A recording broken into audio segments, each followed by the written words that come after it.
up for the Pledge of Allegiance.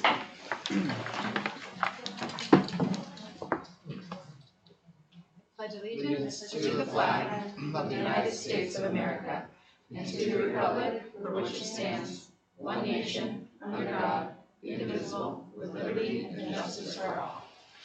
All right. Thank you. All right. Can we get this started with a roll call? Forrest Carter, Yes. Jennifer Hubbard. Here.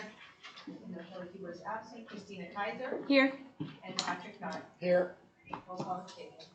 All right. Excellent. So we do have a couple agenda changes. We will be actually doing letters 1B and C at the June meeting, and we're going to move right down to the approval of minutes.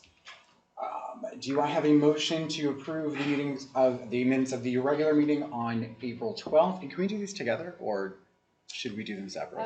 You should probably do them separately because I think you had different attendees. Smart call. I'll make a motion to approve the minutes from the April 12th, 2022 regular meeting. I'll second. All in favor? Aye.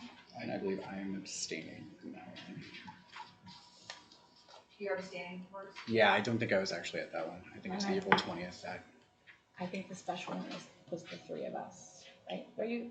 Kelly was there. Kelly was there. Kelly was there, but you were not. All right.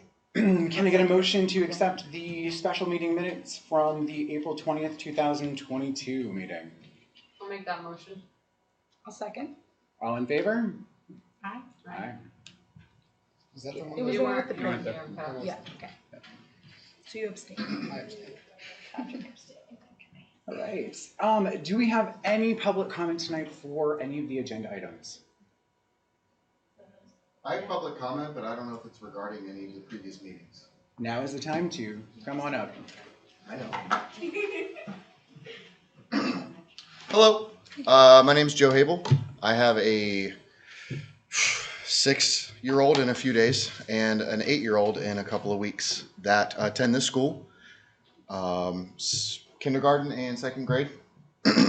And I kind of want to start off saying that I do like this school and I do like the communication that I've received regularly during COVID and processes, and I really supported a lot of the measures and the quick change to mask free for the students. So I kind of want to start off and just say thank you.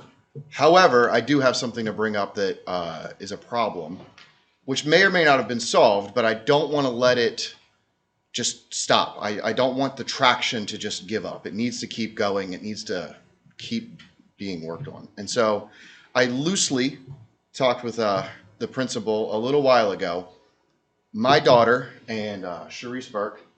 So there's been an incident on their bus, and it was, there's elementary school students and middle school students on the bus, which is a really massive age gap. My son's 5, and now he's on the bus with much older students.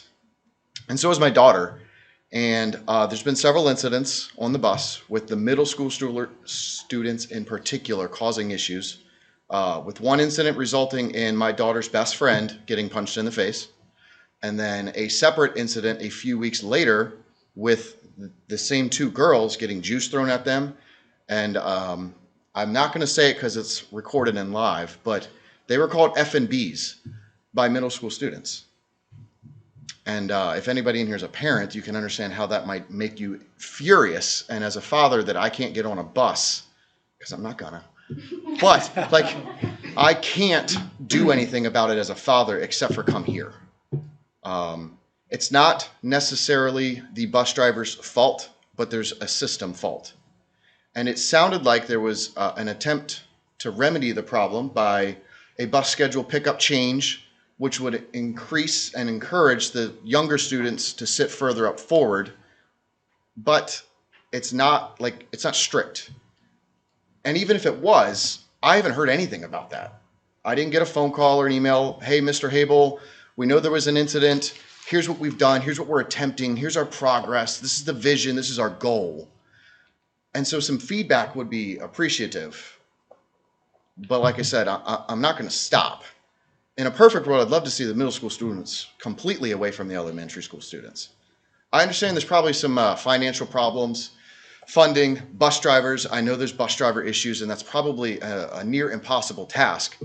But if we have to keep saying it and keep saying it and keep saying it until maybe a year or two or another year, and finally some other parent doesn't have to go through this, that's still a win. But I know there could be maybe some small implementations. I don't know if assigned seating is really going to work, but I tell you what, it would definitely bring me some peace of mind if I could watch my son go to the same seat every single time and not watch him give me this look through the window of not knowing where to sit. And again, I'm not going to go in there and yell at a bus driver because that's not my place. But a student getting punched in the face, I think you guys all agree, is not acceptable. My daughter being called curse words, terrified to come home and say, this is what I was called. And a bunch of other rumors that I don't ever bring up because I can't really confirm, but just I'd like to bring these problems up, and if there's traction being made, if there's motions to like get them fixed, I think the parents deserve some feedback. So that's really all I have to say. Did I miss anything? You did it. All right. So again, compliment sandwich. I'm military. Sorry. I do like the school, and I really like the teachers. The teachers are phenomenal, really quick to get back to us. So like I know my students, whew, I know my kids are in good hands at school, but it's the school bus is the question mark. So Yeah, and we're willing to help. Anything you guys need for us, We'll I do it. will. I'll write the governor. I mean, he probably won't care, but anything you guys need, we are here to help make the kids feel safe on bus. Because it's really hard when my 7-year-old comes home and says, "Mommy, something happened, and I'm afraid if I tell you what happened, you'll get mad at me because I'll say these words." And then when she told me, I was like, "Oh my Lord." I actually called Brian, like shaking on the phone. I was like, "This happened." So, just anything you guys need, we're here to support you. Thank you. is there any questions for me, given what I've said? Maybe there was already an answer. And if not, that's okay. I know like I just, boom, right on the spot. Just FYI, the public comment is usually a chance for the board to hear from the public. It's not a back and forth. Bus Sounds good. transportation is on the agenda for later in the meeting, so you're welcome to stay for that and Sounds hear that great. conversation. Thank you. Thank you. We will discuss this when we get to that point in the agenda. I understand. I as well. appreciate And it. I wanted to say, as much as I'm not going to go back and forth, I do appreciate the facts, and I do appreciate you still giving some of that context. So, very well done. I appreciate that. I just want to say too, we appreciate you coming Yeah. and actually sharing in person, because I know it's hard when there's other ways that we can share things. It's great to hear it here when things can be. First meeting, so I wasn't sure back and Welcome. forth was allowed. Thank you. Right. Any other public comment? All right, let's move down. All right, I do have the student representative report. We are going to push that back as well. We did have a student that was available. We did have a meeting change the date, and we're going to have that student or the students come back for the June meeting as well.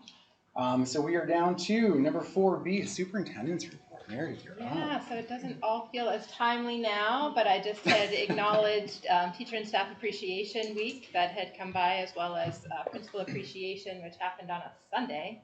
I guess that's because you get to appreciate not having to work. So thank you to them. Although this year there's definitely work on Sundays too.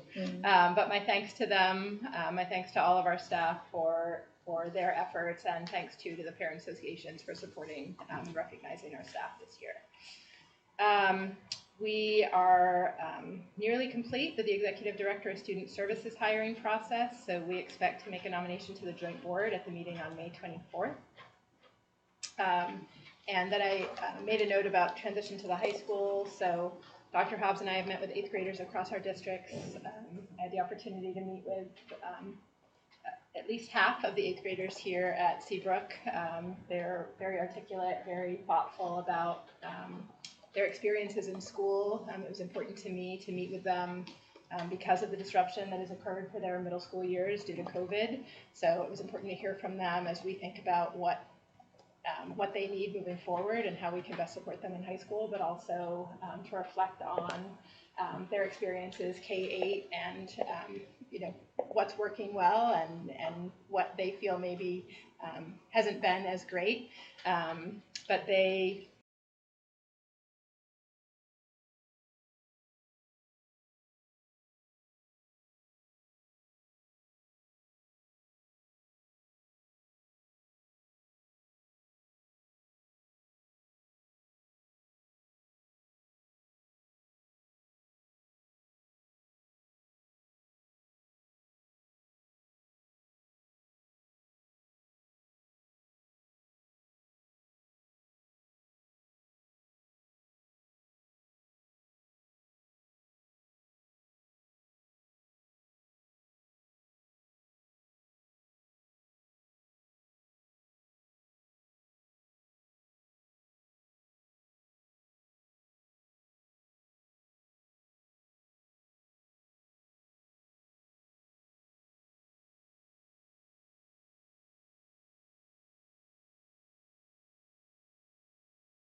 funds. So that we do need to really lock down the specifications, get architectural drawings, have fire marshal approval on both the actual structure, but we also need these drawings for the foundation. We will be submitting for final. We received conceptual approval from the state, but we will need to get final approval, and then we'll go through that RFP process to actually award the bid to a contractor. All said, it's, we're likely looking at the beginning of the school year. Best case scenario that we would have that project finished. I will note, though, however, that it is a slow process. There's been major supply chain issues, so there's been major labor issues in finding contractors. So that's best case scenario. Just put that caveat there. But we're really excited about how we can utilize this space. Really think it could be put to good use. So I don't know, Forrest, if you wanted to add to that. No, I think there are so many great ideas and great things that are happening in both the schools, and to see the pavilion start to move forward. After kind of, Yeah, of course. Just interrupt me. To see these pavilions to move forward is really incredible. I just want to highlight what Matt was just saying, is that everybody on those committees, and really everyone who's had a part of that, want to get these in as fast as they can. And I can speak from some experience with how slow the process is when it comes to state grant ESSER funding. Just when you think you've got your dots checked off and you're ready to go, there's about 4 other pages of dots that you have to do in the background. So there is no doubt in my mind that we're going to get this in as fast as we can get this in, barring those delays. So just want to thank everyone for the work they're putting into it as well, which is a lot. there are a lot of little other projects happening in parallel to the learning spaces, and we're moving forward. Home Depot just donated 22 posts so that we can put our story walk in. So these will be posts along the nature trail. And knowing all these little projects that are happening, I think it might be time for us to put out to both schools to call for new membership to the Outdoor Spaces Committee and kind of bring energy so that it's all coordinated, because there are a lot of really good projects happening in isolation. And so I'll work with Aaron to see who else both schools might be interested. Brian, I love that. I think it's definitely a great idea to, kind of reopen that in an intentional way for individuals in the school that want to be on that committee. I think, at least I can speak in my terms here, and if there's other, discussion from the board, please jump right in, cut me off, do what you got to do. My vision for that is to keep the Outdoor Spaces Committee as a group committee in the school. I think that one thing we can learn from the COVID nightmare years is that nature and outdoors is crucial, and it has an incredible impact on our students and on our students' academics. So I definitely think it's a valuable committee, and I see that we are having a lot of these projects that are coming into pass, and I think it's great to reopen it up, but also to really make sure that we're establishing this as an ongoing. I agree. I mean, every time my kids come home and they've been outside doing, learning outside, it's always their best day. Yes. And the more that we can get these kids out and to learn outside, I'm 100% for it. I think the committee's done a great job, and I think you're 100% right that we should keep that as its own committee. I agree. I think my question would be, is this, when you open up the, for people to join, is this just internal inside the school, or are we opening up to parents or community members or parents? Or I know it can get sticky when you have too many It's a good question. in the kitchen, but I'm curious because I think there's a lot of new families, and I feel like they don't know about things like this. So it's not a school board committee, so I would say let's let Aaron and Brian have some conversation with that, and Jamie when he arrives, and figure out what makes sense. Part of that is going to be around timing of when they meet, and but let's let them have some conversation about that and figure out what makes sense. Certainly, it's I think we welcome supporters, whether that's through the PTO or more broadly. I'd let them sort out those details. I mean, And that's where that first step of maybe it's just communicating what was discussed or what's happening, so that the public is in the loop of what's going on. And then if they've got ideas, shoot them an email, pass it out, and we'd love to hear them 100%. So yeah, I agree with you though. Keep it a little smaller, keep it a little more intimate until you figure out the growth pattern. And I wonder if you did put it out there and you did, let everybody know that these things are happening, then maybe you will get specific people that will reach out to you and say, hey, I'd love to donate, or I'd love to help, or So I'd that's the love key right there. Yep, that's the network. give. So, maybe just that option. We talked about the ultimate goal is to get the community here after school to use the spaces too. Yeah. And to know we have a nature trail. Absolutely. Love those words. Absolutely. All right, any other board discussion? Nope. All right, moving down to school board goals.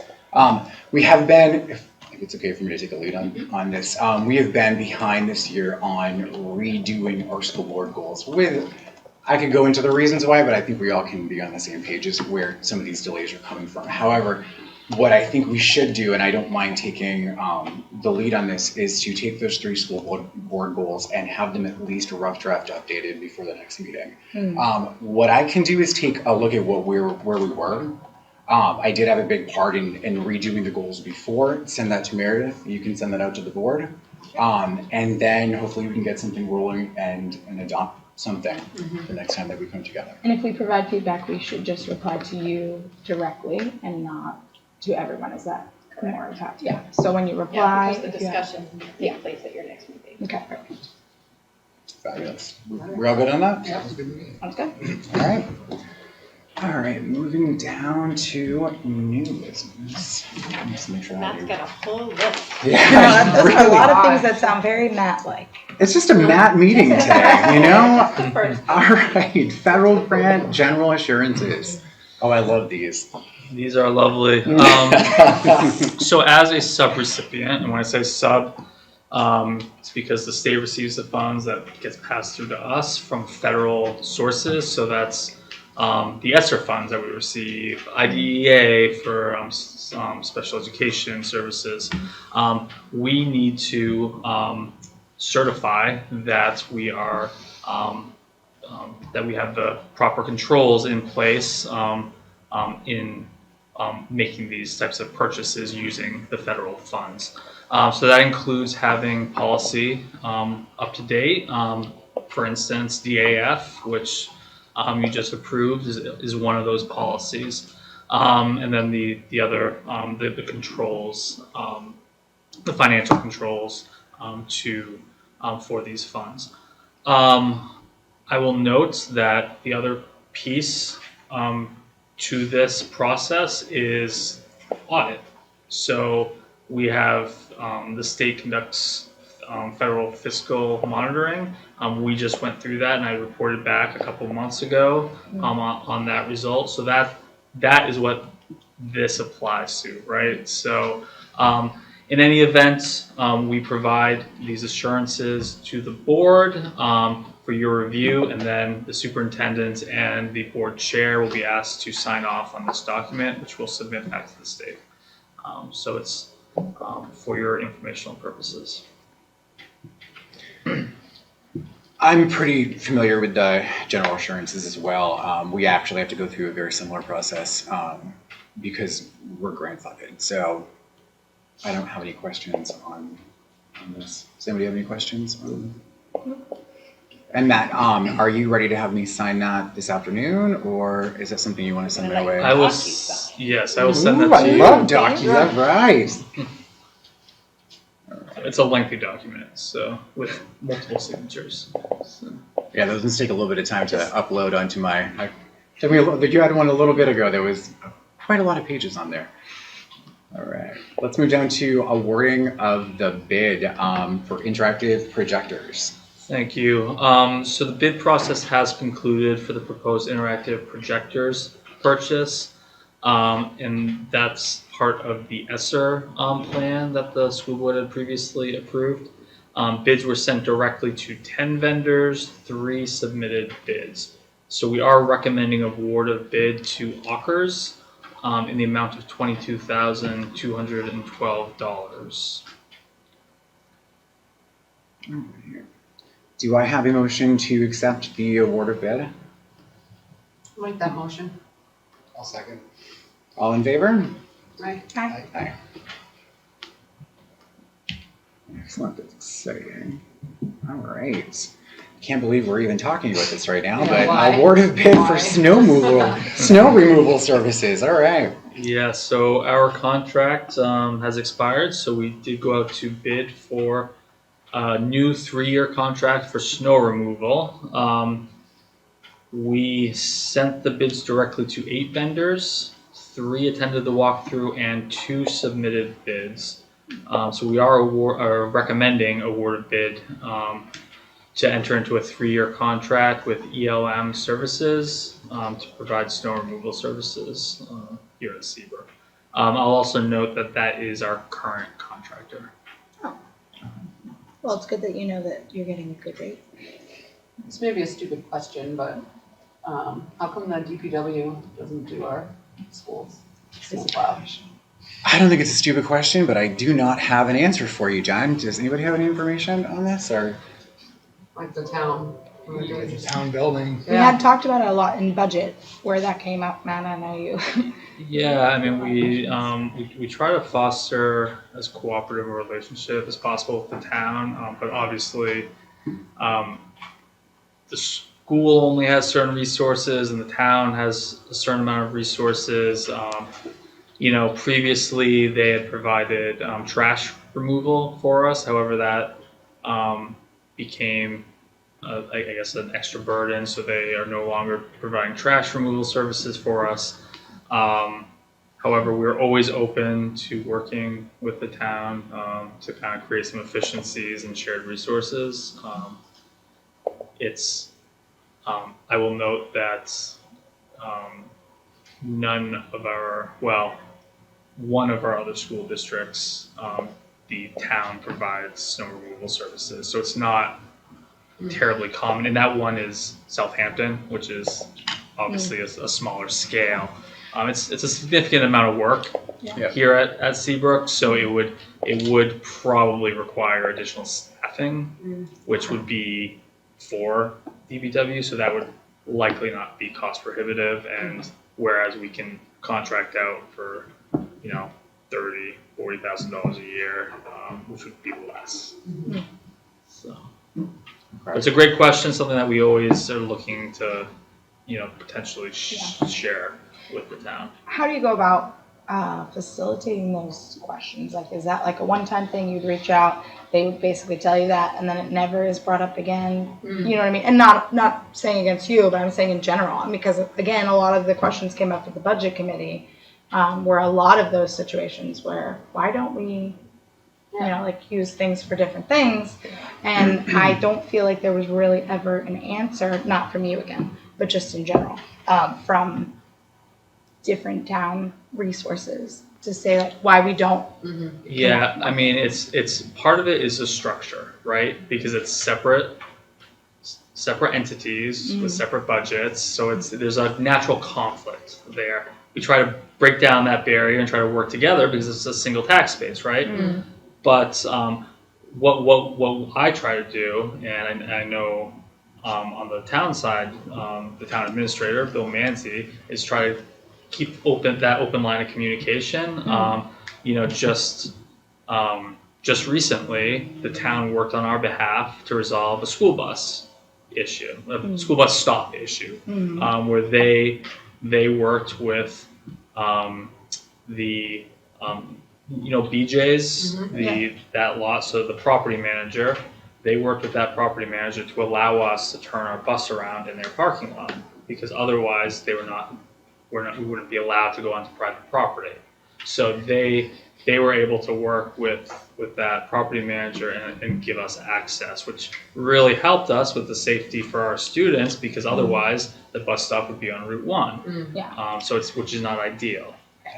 So we try to maintain that open line of communication, and I know, I'll say that Bill Manzi has always been a fantastic partner, and whenever we've asked for help, he's always been there for us. Now, could there be more efficiencies? I mean, it's something that we can certainly put more focus on, but. I think it definitely, I mean, just to get the information, just to kind of see where we are. I mean, in terms of, I think numbers, what what would it cost the town to absorb? And I'm going to be honest, I'd love to see numbers on the trash removal too, because I can't really understand. We get a lot of conversations from community members that are looking for that cohesion, and it in the very least, it would give us room to be able to explain to them why.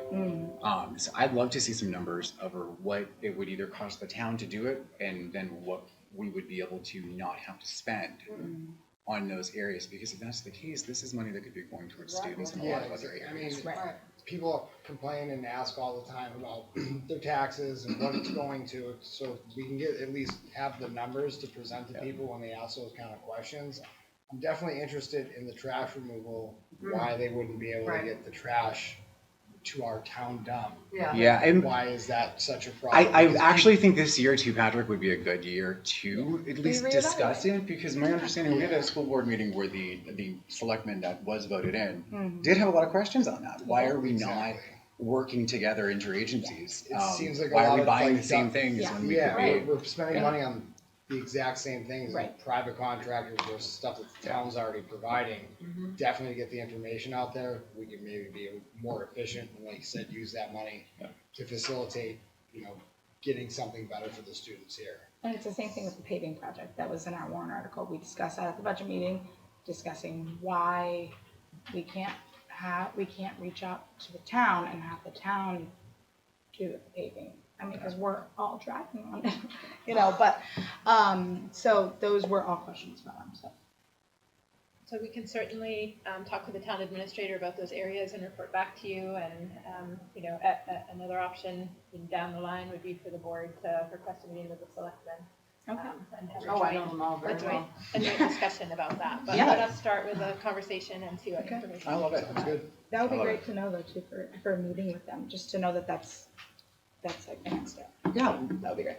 minimum is that we at least get the information, and having those conversations tightens a partnership. So I think it's a win-win right there. Awesome, thank you guys. Did you vote? Oh, we need to accept the thing. All right, can I get a motion to accept the bid for snow removal services? I'll make that motion. I will second that motion. All in favor? All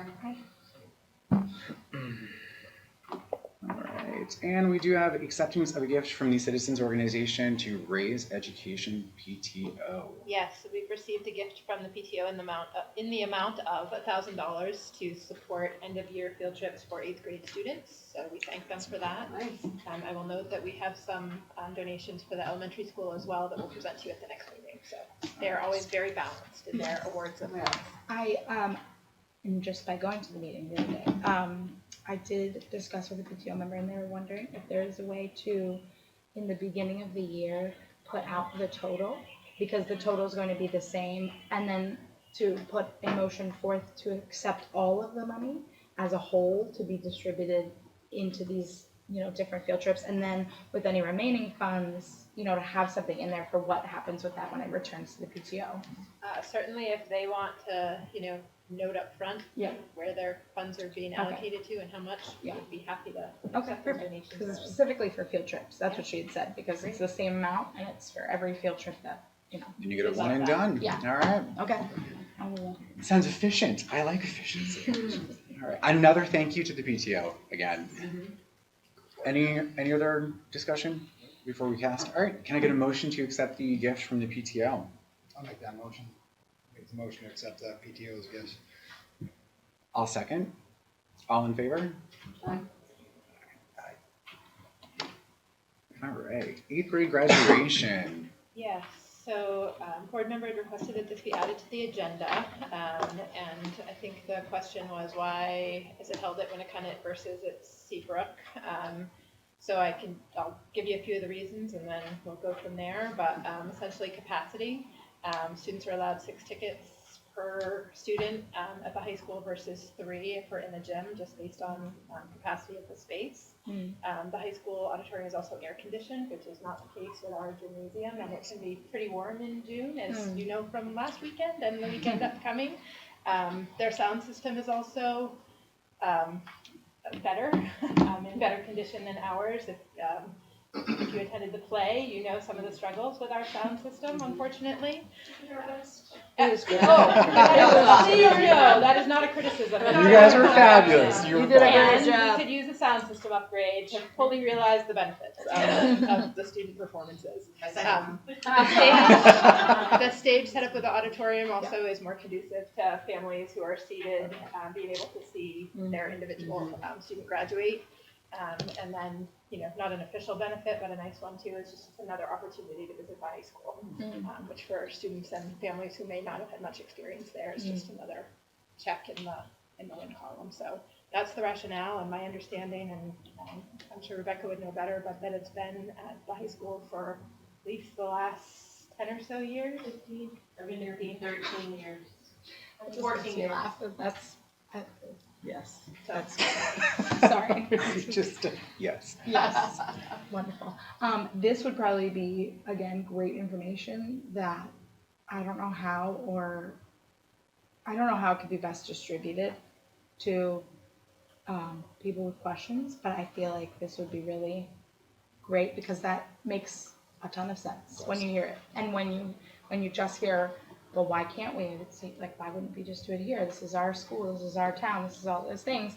But you hear the reasoning and the rationale behind it, it seems easy to see. So I don't know if that can be somehow. It does make sense, and I think that even the question of getting this on the agenda really had the basis of just wanting to honor Seabrook is really what it was. 100%. And I think you've clarified it. It has nothing to do with not honoring Seabrook. It's everything to do with logistics. I mean, I can speak personally. I graduated from the middle school here, and yes, it is very hot when you were in there without air conditioning. I will definitely say that. And when my child gets to be 8th grade, I want 6 tickets. So the ticket's your swing vote. All right. Put that out there. Any other discussion on that? No. All right. Thank you for clarifying that. Thank you. All right. Moving on down. We told you guys we'd get there. Bus transportation. All right. So, board member also requested that this be added to the agenda. You've already heard some conversation about a couple of issues that arose between elementary and middle school students earlier in the year. Not much earlier, but We gotcha. but earlier. And I know I reached out to the bus company during vacation. Matt and I have both spoken to the bus company manager, and Brian and Aaron and I met right after vacation to talk about these pieces. Assigned seating is in place. The bus company was working with us and the driver around training and support for supervision. We talked about the possibility, if need be, of a bus monitor. We've talked about monitoring the bus cameras that are in place. The issues primarily have occurred on one bus. It doesn't seem to be consistent across our buses, so it's not necessarily a holistic fix, but how can we best support and remedy the issues occurring on this one bus, because that's where we've seen most of the issues. We did have conversation about, I think someone had raised the possibility of, well, during COVID, students started and stopped schools at different times, and they had separate bus routes. Certainly the board could do that, but it will mean your elementary and middle school students start at different times. That means working through negotiating that, essentially bargaining the impact of that with your unions, both your teachers and your support staff unions, if you're going to change the start and stop times of school. And if you wanted separate bus routes for elementary and middle school, you're essentially doubling the cost of transportation, so that's something you would need to budget for moving forward. Because the issues seem to be primarily with one bus, that is not our recommendation at this time. We are working with the bus company and monitoring, again, bus tapes and supervision and the assigned seating and supporting the driver with some training. I actually talked with one of our building administrators today about potentially a training with the bus company in August, where they could provide some training to drivers around, how to support students who may not always be that excited about getting on the bus and put their best selves forward when they're riding the bus. Again, we talked about the possibility of adding a monitor if we needed to finish out the year. So, Brian, I don't know if there's more you would want to add to that.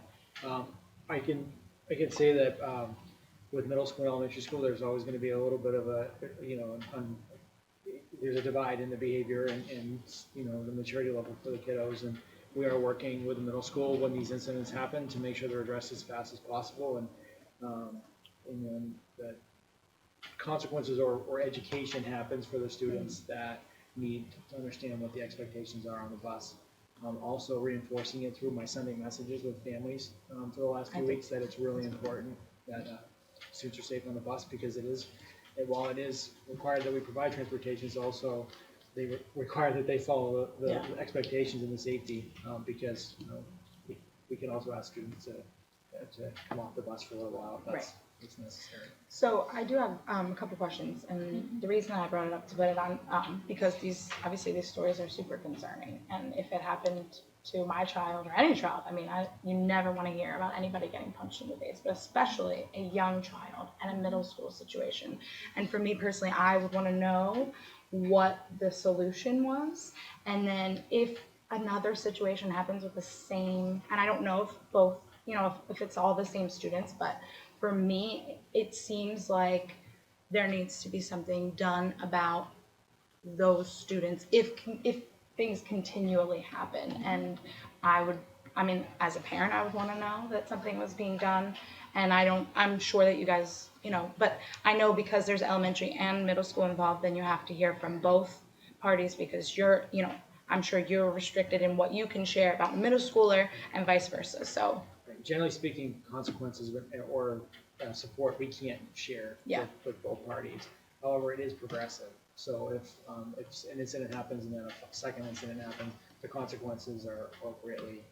Okay. Yeah, and they're also, dependent on the severity of the incident, right? An assault is different from a verbal, altercation. And it's dependent on the age of the students involved and the nature of the infraction, just like discipline is during the school day. But we, I think both of our administrators have been responsive and collaborative in working with the students and their families, and I feel like appropriate action has been taken.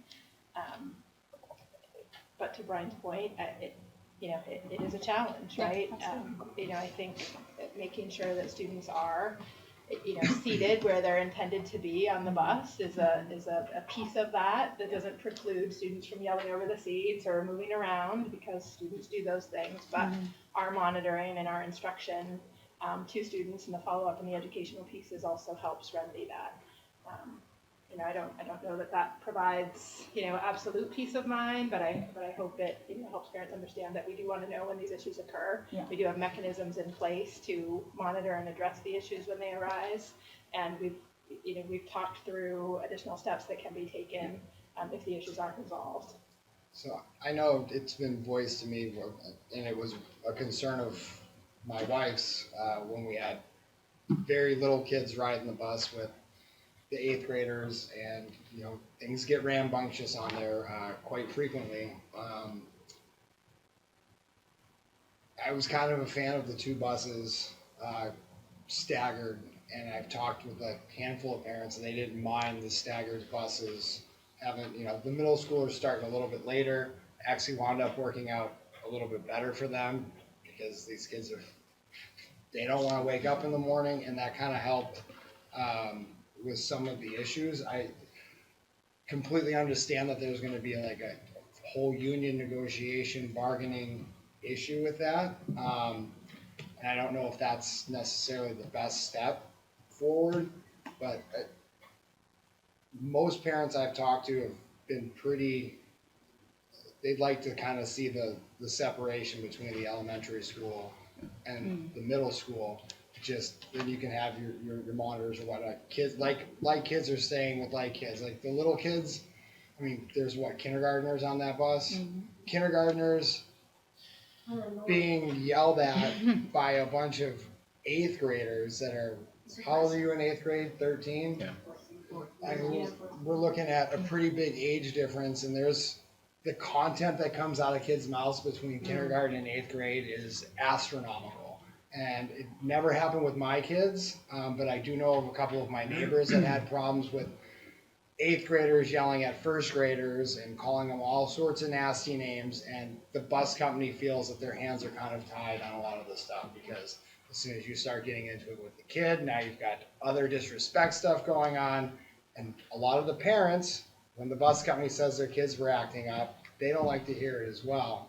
But splitting these big kids up from the little kids might be beneficial moving forward. And I know the budget might take a hit, but I think it might be beneficial to separate these kids out. I mean, maybe stagger them. So Patrick, I actually mirror what you're saying completely. I think that in order for us to be able to make a decision on this, because developmentally middle school shouldn't be with elementary, and when we take a look at the most dangerous or areas where we see a lot of these behaviors, even if it was looking at those two pockets of kids in their elementary pocket and their middle school, it's the bus, it's the bathroom, it's the recess. That's where there's more freedom, there's less boundaries, and putting those two pockets, kindergarten and eighth grader, that there are some things that middle schoolers can slip through in terms of language that would not be acceptable for a kindergarten or a first or second grade. There are certain things, and in an ideal world, I think that we'd all snap our fingers and have different buses. But I think going back to what Meredith was saying about the budget, I think we first need to look at those numbers. So if we can maybe generate some numbers of what the budgetary impact would look like if we were to do like a staggering schedule or had middle school and elementary buses, I think that at least that would give us some groundwork to be able to make an informed decision on them. I also think there are other creative ways that we can take a look at. I do want to thank all of you guys for working with these issues and putting the time in and really being creative and making sure that consequences are followed through, but also that how can you be better behaved? How can you fix this problem that you've made a mistake on? So you guys have done really big work. I think our focus needs to be on the big picture. How do we make sure this is not even an issue? I've written, oh my God, Rebecca, you better bring me back to ELA, all right? So I've already written down, in behavior issues with middle schoolers, it would be more affordable if this was a huge budgetary impact, that if we've got a consistent behavior issue, other than taking the bus resource away to get them to school, we contract out a smaller bus. That these are kind of temporary behavior issues. We'll pick them up, but you can't be around the younger ones. That would be if a budgetary impact was way too much in terms of separating them out. So I think we just got to be really creative and look at the numbers. I think looking at the staggered system might be, you see what the teachers look like and how that will impact them. Like I said, the handful of neighbors I had that had the middle school kids, they also had and it didn't affect them to have their elementary school kid go first and then the middle school, what was it? It was like a 30-minute delay, I believe. Or was it an hour-long delay? I believe it was 30, but you didn't have all of the students coming to school. So it would be a different It would delay. be a different delay. It's like a double But budget. they also felt that their kids were better off having that, the middle schoolers having that extra hour and then going a little bit later because they were more focused when they got to school than going the hour earlier. And maybe that helps more than one situation. You know, it helps the bus situation and it helps their academics as well because now they're starting and going a little bit later. They've got more energy, they're more focused. But we gotta look at the big picture to see how we can potentially, with the least financial impact on the taxpayers, get the buses separated so we can have, when there's a problem with an 8th grader to a 7th grader, that's not as big of a deal as a 8th grader to a kindergartner. Yeah. Like we're looking at massive age gaps here, and I think it would be beneficial to try to get this thing situated out to go middle school and elementary. I think the biggest issue though for that is just the time that we're looking at, because that probably wouldn't even be remotely close to being implemented in the following school year. It would have to be something you would look at past that point, I'm assuming. Especially with the budget part. I mean, the budget has already been fixed and altered to adjust other things that we're already, losing out on, I guess. So we're in like research phase right now. So we're looking to gather some information and then review it, take a look at it, maybe gather more after that, and we'll start getting some balls rolling here. And Patrick, I really love that you incorporated that teachers to get that impact that's going to cause them as well, because that's one of the biggest impacts it will cause, to generate some sort of feedback from them and see is this something you would want? Is it something that you could work with? Or is it something you are definitely, it's gonna cause you Exactly. an enormous amount of stress? But I think it's I'm good to I'm hear in your a short union, term. I know how things work back and forth. If it affects you on one side, you have to negotiate stuff, so we have to go and bring them into this Absolutely. picture as well, because they're also dealing with everything as well. So we can certainly work on collecting information. I cannot guarantee that we will have that for your June 9th meeting. Oh, come on, Meredith. just because I'm leaving. You're not busy enough, come on. But I do think in the short term, what you've said about what's happening is good information, and I think it's good to know. And as a parent, I would want to hear that something's being done and that steps are being taken. And I know you can't share everything for a lot of reasons, which is unfortunate, and I know that's not your fault.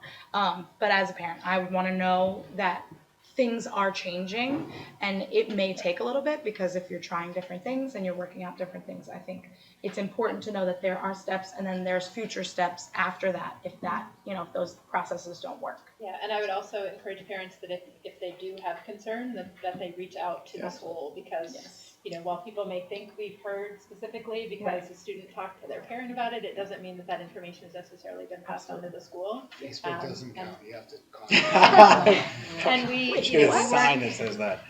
we work closely with the bus company. It is not the driver's responsibility to discipline. And certainly we understand that in the moment, their focus needs to be on the safety, not necessarily responding to the immediate issue. But they have mechanisms for reporting that to us, and so that our administrators can address the issue. Okay. Smart. Oh, that's good. Do you feel like you were heard? That's the big question. That's really the big question I right mean, there. we'll see what you guys do. Fair enough, fair enough, That's yes. There is movement, and in the short term, it seems like Brian putting a lot of work in this and, I want to okay. make sure he knows where he's supposed to sit, too. I want to make sure I'm wandering around. Oh, he knows. I think Matt had something else for us. Go for it, yeah. Yeah, so there was kind of an ancillary question at the last board meeting about the preschool bus. Now, as you're aware, we'd added a preschool bus in the budget, but the budget failed at ballot, so that needed to be cut because we're in a default budget for next year. That added bus is $45,315. So that when we talk about that bus, that's a small one. That's like a van. It's a small. So when we're talking about a full size bus, it's $65,347. Just to put this in perspective, our entire just daily routes is $718,000. So now, when we're talking about potential solutions, we're gonna have to put a lot of work into looking at what those may be, as far as maybe do double routes, which wouldn't be just like, it wouldn't be automatically Fuel. 1.4 million, Right. but there would likely be an additional cost. But I just want you to be aware of the scale of the cost for bus transportation. That's not even including special education costs, which is another $300,000. So it's something we clearly is a concern, and we'll look at, and hopefully, again, we won't promise for June, but Promise off the table. And this may be something getting into, Maybe next school year, discuss. next school year and warrant article, putting it out there and really letting the town have a voice on this is what we're seeing. This is the solution we have. We need your help to help our students. So I think we've got options. And Matt, thanks for sharing those numbers. Really good numbers. I don't know where that comes from. All right. I can get to 20. Any other discussion on transportation? All right. Okay. We do have a couple resignations. We do. We received a resignation from special educator Kimberly Herzig, effective the end of the 2021-22 school year, and also a resignation from physical education teacher Jordan Cartilage, effective the end of the 21-22 school year. So I'd like to thank them for their service and wish them well. Absolutely. Kim, she's been here for a while. I love her. Well, I definitely wish her the best. Now, is this Is there any sort of connected issues or any sort of feedback they've offered, or is this just? I have not done exit Part of that interviews wave of with moving either to the of next them yet, job where but we're at I in would this country? say it's a combination of factors. Part of it is, I think COVID has taken a significant impact on our staff across the board. Excuse me. I don't have it. We were just talking about it. I apologize. But I mean, in all sincerity, I do think that has been a factor for people, and it causes people to sort of reevaluate where they are. I mean, I don't want to speak for either of these individuals personally, but I will give them the opportunity for an exit interview to share any feedback that they might have. Absolutely. And it's not really, I shouldn't say surprising. It's always surprising when you see someone, leaving your school, but that is kind of the nature of where we are in this country right now. Probably, I can't speak globally, but I mean, it seems like everyone's kind of dealing with this. People are looking for that, either something that fits them more, or this wasn't working at the time, and there's a lot of job turnover. So we wish them the absolute best. Anything else from the board? Another one of them? All right. Can I get a motion? We will do these individually. Do we need a motion to accept the resignations? Okay. If I can get a motion to accept the resignation of Kimberly Herzig. I'll make that motion. I will second that. All in favor?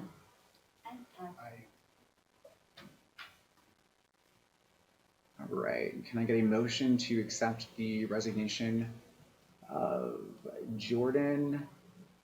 I want to make sure I pronounce this. I always say it incorrectly. Jordan Cartledge. I'll make the motion. I'll second. All in favor? Aye. All right.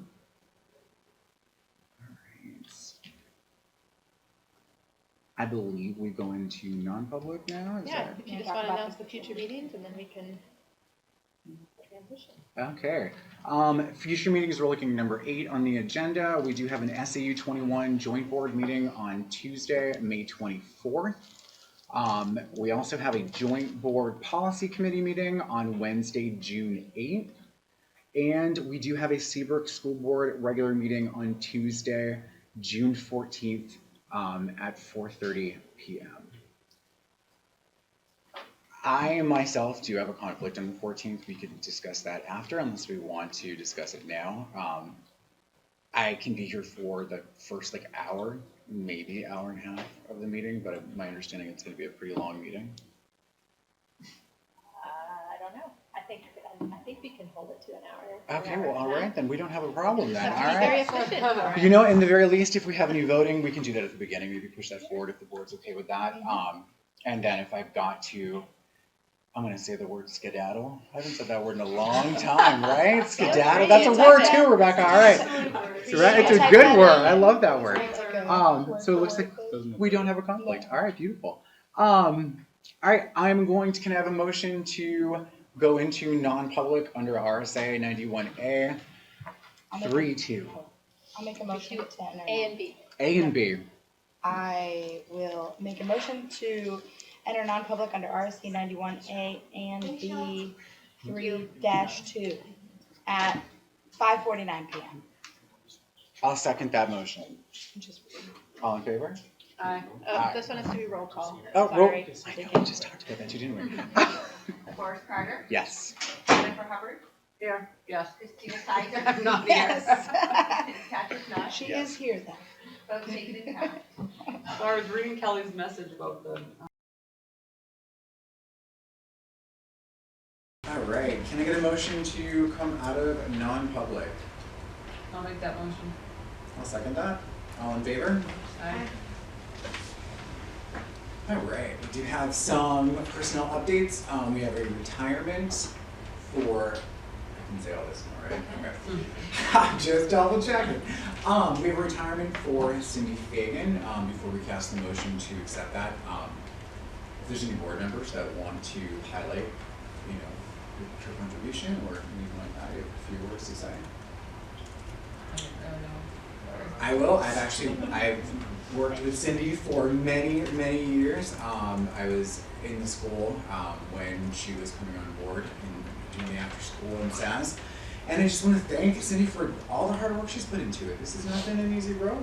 This, you know, she stuck it out through the last couple of years, but even before that, she was very instrumental in putting together a lot of these big projects for these students, including Interact Club.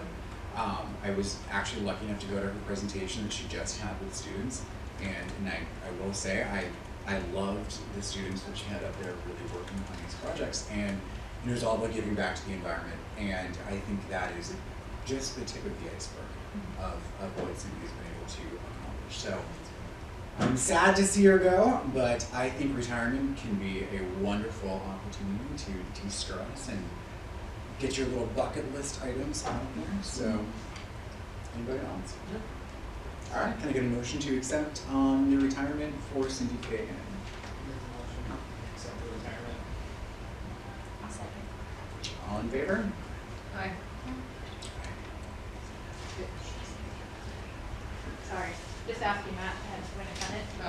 He wants to provide the AP update and I'll put it out. So, was it everyone? voted? Yes. Yep. I didn't see that. Yeah, he said yes. Okay, thank you. I'm just talking for you, sorry. She's a very adventurous person. I'm sure we're gonna get lots Sorry, of Matt. good stories. Bye, Matt. Bye, Matt. Good, great job. Right. We do have a nomination for. Now I need to pull this up again. So I'll make the motion. All right, go for it. I'll make a motion to accept the superintendent's nomination of Tim Dow for the Seabrook Elementary School Assistant Principal position beginning July 1st, 2022. Second. All in favor? Aye. Aye. Look right through that. You know what, Jen? Thank you. Just a big thank you. I don't have these things in my brain. I could never. This next one, I have to type the motion so it kind of gets it slowly so I can get it correct. I got you. I'm just looking. See, I guess I'm just. So this one doesn't say. Yeah, would you like me to Yes. state Absolutely. the point? So, we initially approved an administrative contract inadvertently for a one-year term for our incoming middle school principal, so we want to correct that to approve a nomination for a two-year term. We also want to provide compensation for some transition time between now and June 1st. Excellent. You, I'll make that motion. Jen, I'll make that motion. no, I was saying she needs. So, how do you want that written? Motion to approve Two-year contract. two-year contract.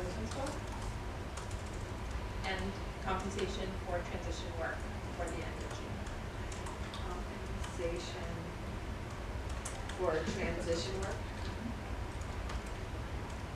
Would you say about June? For the end. For the end of June. June. Do I need to write for Nope. the administrative contract?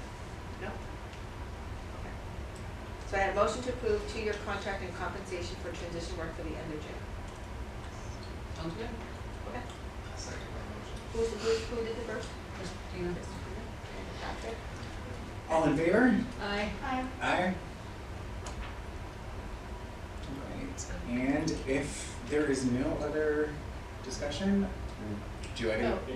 You just wanted an update on the Yeah, we want, hiring process to replace the. this is for the Seabrook Middle Assistant Principal. Gotcha. In other words, Cindy's replacement. We are running, we put together a search timeline to get a candidate to you guys on the 14th for your board meeting. So working backwards, we have all the dates kind of squared away. Reached out to the staff. We have a committee. Hopefully it will be a committee of 9 in total. And it includes a variety of departments and roles within the school. What I'd like to do is ask a board member to serve as a liaison in this process. I can give you specific dates that we're going to be doing interviews on. That would be, the commitments would be Wednesday, June 1st. That would be an initial committee meeting just to determine candidates. And then Monday and Tuesday. Thank you. Bless you. June 6th and 7th would be interviews. Afternoon after school. And then the third commitment would be Wednesday, June 8th, and that would be final determination of candidate moving forward to Meredith and then board. Are there any board members that are interested in sitting in on this? What time is the first meeting? That's gonna be, it's on Wednesday, so it's after school, June first. June first. Like after school directly or like 4 o'clock? You can be flexible. That's the last time when I was on the committee, I didn't go till 4 and I missed some meetings, so. If I 4 is your don't know if that was too limitation, then we helpful. could, you know, if it works for the committee, then we can make it work. It's gonna be dependent upon everybody. The firehouse too, of course, it is. Mm.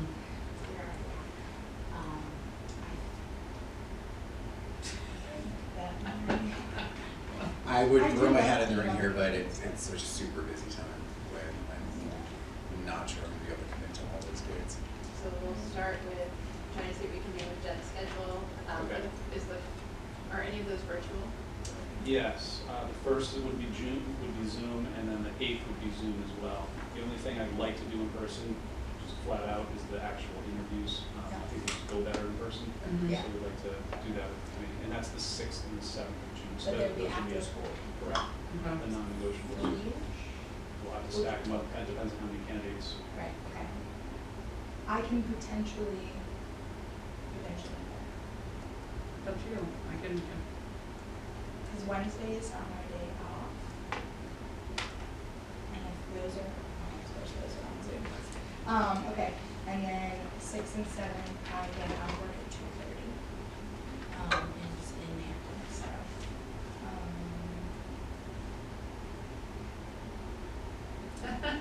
I'll do it. shoot for it. That's Rock, paper, scissors.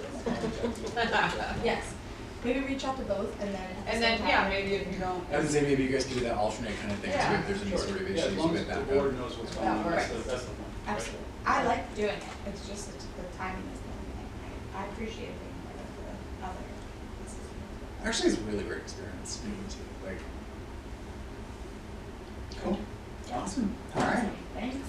Without further ado, do I get a motion for adjournment? Gotcha. Sure, beat me, all right, then we got it. Taking this baby over. All in favor? Aye.